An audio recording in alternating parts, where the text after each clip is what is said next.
Hai, halo, salam kenal. Aku Nana, aku IRT tanpa ART. Aku punya 2 orang anak, 1 kucing dan 1 suami.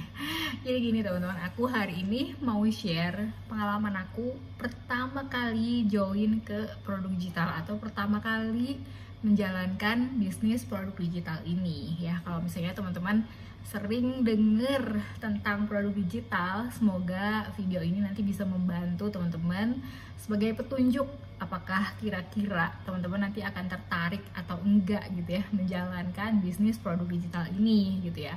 Aku cerita pengalaman ini karena sebagai pengalaman aku sendiri ya, karena pas waktu pertama kali aku mulai, aku sebenarnya bener-bener kayak nggak ada clue, nggak ada tutorial, nggak ada, bener-bener ngeblank gitu harus mulai dari mana. Oke, aku cerita dari awalnya ya. Nggak tahu kenapa aku lagi scroll IG, terus ketemu sama akun-akun yang membahas tentang produk digital ini. Memang nggak sampai details gitu, cuman karena aku orangnya penasaran, kayaknya boleh dicoba gitu. Akhirnya aku nekat nih beli satu panduan. Waktu itu harganya 199.000, aku inget banget. Tapi aku baca kok isinya nggak ngerti gitu ya. Jujur aku memang bukan tipe orang yang senang baca. Jadi pas aku baca tuh kayak aduh ini kok e-booknya susah banget dimengerti buat aku ya gitu. Dan waktu itu karena aku nggak ngerti, aku tinggalin lah e-book itu, nggak aku baca. Aku pas lagi nge-scroll IG lagi, tapi kok kayaknya muncul terus gitu ya yang berhubungan sama digital produk ini. Akhirnya udah deh, aku buka lagi, aku baca pelan-pelan berkali-kali sampai aku akhirnya paham gitu ya, oh maksud arah tujuan bisnis ini tuh kemana. Terus aku juga belajar dari YouTube ya, sumber gratisan gitu. Aku belajar, buka YouTube, aku belajarin semua metode-metodenya, dan akhirnya aku mutusin buat mulai bikin konten tentang produk digital ini dengan harapan bekal konten aku gitu ya yang bertahun-tahun lalu tuh bisa aku bawa gitu sebagai brandingan yang baru, sebagai niche atau topik yang baru di Instagram pribadi aku. Jadi waktu itu pas pertama kali aku ngepost, Instagram aku tuh followersnya 15.000. 15.000 ini hasil nabung teman-teman. Jadi selama 8 tahun aku ngonten, followers aku tuh cuman 15.000. Aku yang sudah berkarya 8 tahun bikin konten, 15.000 tuh sedikit banget gitu ya. Tapi ya karena aku nggak nyerah ya, dan aku tuh ngerasa memang passion aku, hobi aku tuh ya ini gitu, ngebikin konten gitu, posting ke Instagram gitu. Ya akhirnya aku ngelanjutin lah gitu Instagram pribadi aku ini gitu, dengan harapan dengan topik yang baru gitu bakal membuat Instagram aku lebih growing. Jadi di minggu pertama aku ngonten, harapan aku tuh jauh banget gitu dari kenyataan. Jadi pas seminggu pertama aku ngonten, viewersnya drop banget. Mungkin Instagram mikir sebelumnya kan konten masak-masak, kenapa kok tiba-tiba jadi konten marketing, digital marketing gitu. Akhirnya down, IG aku drop, followersnya drop gitu ya, followersnya juga ada yang turun, terus viewersnya juga kecil banget. Produk pertama yang terjual itu adalah produk video affiliate, karena basicnya kan memang aku Shopee affiliate. Aku cuman berani menjual produk yang benar-benar sudah kepakai sama aku, dan benar-benar aku bisa menjelaskan isi produknya tuh apa gitu ya. Pertama kali tuh aku nggak ngejual produk yang full panduan yang aku beli 199.000, karena aku tahu pas orang nanya, aku bingung nanti mau ngejelasinnya kayak gimana gitu. Sedangkan aku sendiri belum pernah punya pengalaman untuk menjual produk digital di awal gitu. Jadi aku nggak berani jualin lagi produk itu.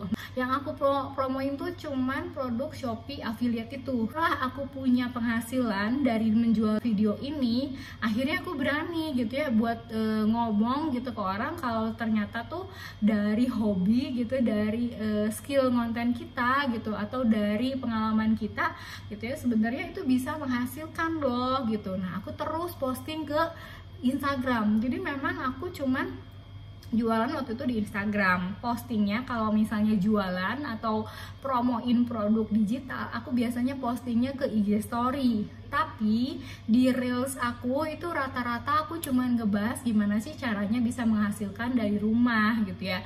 Sesekali memang aku suka posting kayak misalkan kalian bisa dapetin stok video affiliate cuma dengan beli 29.000 loh gitu ya. Tapi itu nggak sering gitu, aku lebih sering kasih tips dan cara untuk menjawab gitu ya masalah-masalah ibu rumah tangga. Jadi fokus di konten aku adalah memberi solusi buat masalah-masalah ibu rumah tangga yang sulit mendapatkan penghasilan tambahan. Awal itu aku cuma jual video affiliate itu dan 2 orang beli, di hari besoknya kalau nggak salah nggak ada yang beli gitu ya, sampai di akhir minggu baru ada lagi yang beli. Tapi total di penghasilan aku selama seminggu lebih itu ada 800 ribuan. Nah di situ aku kayak ngerasa oh ini lebih gede banget gitu dibanding pas aku ngejalanin Shopee affiliate. Nah saat itu aku mulai lebih konsisten posting, terus lebih rajin posting ke IG story. Pokoknya seberapapun gitu ya penghasilan aku langsung posting ke IG story. Jadi kayak ngasih lihat aku tuh ada progresnya loh gitu. Aku mulai dari 29.000, 58.000 sampai akhirnya bisa dapat ratusan ribu sehari gitu ya. Nah orang yang ngikutin IG story aku gitu, mereka tuh kayak oh ternyata tuh beneran ya ngejalaninnya tuh mungkin kayak ada buktinya gitu. Sampai akhirnya lumayan banyak yang nanya gimana caranya dan segala macem. Dari situ aku baru ngejelasin satu-satu, kayak misalkan oh iya ini namanya produk digital, kan banyak yang belum familiar. Jadi aku bener-bener jelasin satu-satu produk digital itu apa, manfaatnya gimana, cara bikinnya, terus cara ngejalaninnya dan lain-lain. Barulah gitu ya setelah 1 bulan akhirnya aku bisa dapat penghasilan 10 juta lebih. Dan di saat itu aku mulai pede untuk menjual produk full panduannya. Jadi aku siapin dulu grup WA gitu ya, terus aku siapin dulu materi buat belajarnya supaya nanti kalau misalnya ada yang masuk ke grup WA aku udah siap nih dengan bahan gitu, dengan materi-materi yang bisa aku share nantinya gitu ya. Kalau teman-teman lihat tuh prosesnya terlihat mudah ya, cuman kan teman-teman nggak tahu nih selama 8 tahun tuh aku jungkir balik di dunia konten tuh kayak apa gitu ya, nangis-nangisnya gitu. Jadi kalau misalnya sekarang teman-teman baru banget di dunia produk digital, terus ya udah fokus aja dulu gali potensi atau gali hobi apa nih yang bisa teman-teman share, pengalaman apa yang bisa teman-teman bagikan gitu. Makin banyak teman-teman memberi gitu, akhirnya banyak audiens juga yang trust sama teman-teman akhirnya. Dan apa sih hubungannya bikin konten sama produk digital gitu ya? Kok kenapa harus bikin konten dulu untuk menjual sebuah produk digital? Nah itu nanti aku akan bahas di video selanjutnya. Jadi jangan lupa subscribe channel ini supaya nanti aku bisa makin semangat memberikan topik-topik lain seputar produk digital buat teman-teman semua. Terima kasih ya udah nonton video ini, semoga bermanfaat, semoga bisa dipraktekkan ilmu yang aku sharein. Bye bye.